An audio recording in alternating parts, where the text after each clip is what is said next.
আসসালামু আলাইকুম ভিউয়ার, সবাই কেমন আছেন? আমি আজকে রান্না করব দেশি মোরগ। দেশি মোরগের গোশ দিয়ে আলু দিয়ে পাতলা ঝোল দিয়ে দিচ্ছি পেঁয়াজ কুচি।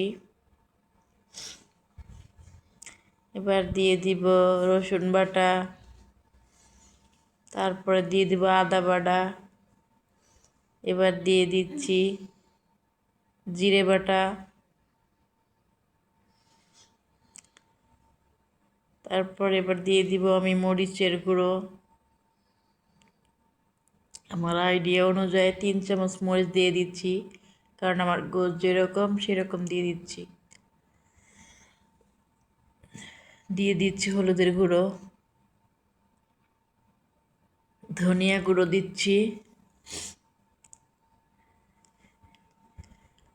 এবার দিয়ে দিচ্ছি গরম মশলার গুঁড়ো 1 চামচ দিয়ে দিব।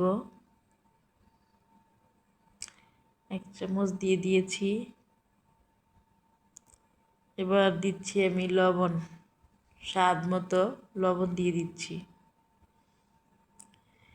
এবার আমি তেল ঢেলে দিচ্ছি, আমার হাতের 3 চুল তেল দিচ্ছি।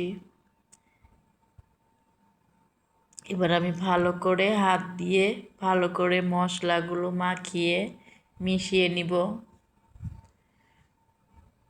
মশলা দিয়ে মাখিয়ে, কারণ আমার কাছে মনে হয় গোশগুলো ভালো করে হাতে মাখিয়ে রান্না করলে বেশি ভালো লাগে। এই জন্য ইদারিং আমি সব গোশই হাতে মাখিয়ে রান্না করি। এখন আমার মাখানো শেষ। এবার চুলায় একটা প্যান দিয়ে দিয়েছি, এখানে আমি এখন তেল ঢেলে দিচ্ছি। এবার পেঁয়াজ কুচি দিয়ে দিচ্ছি,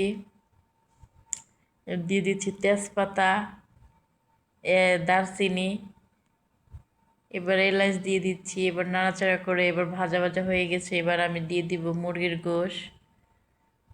গোশটা একটু নেড়ে চেড়ে নিব। এবার আমি ঢাকনা দিয়ে ঢেকে দিব। আমার এখন কষানো হয়ে গেছে। এবার আমি আলুগুলো আগে থেকে ভেজে রেখেছিলাম, সেই আলুগুলো দিয়ে দিয়েছি। এবার নাড়াচাড়া করে এবার আমি পানি অ্যাড করে দিচ্ছি।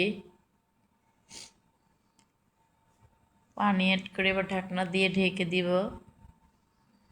এবার আমার ঢাকনাটা তুলে নিচ্ছি, আবার ঢেকে দিচ্ছি। এবার আমার ফাইনালি তরকারিটা হয়ে গেছে।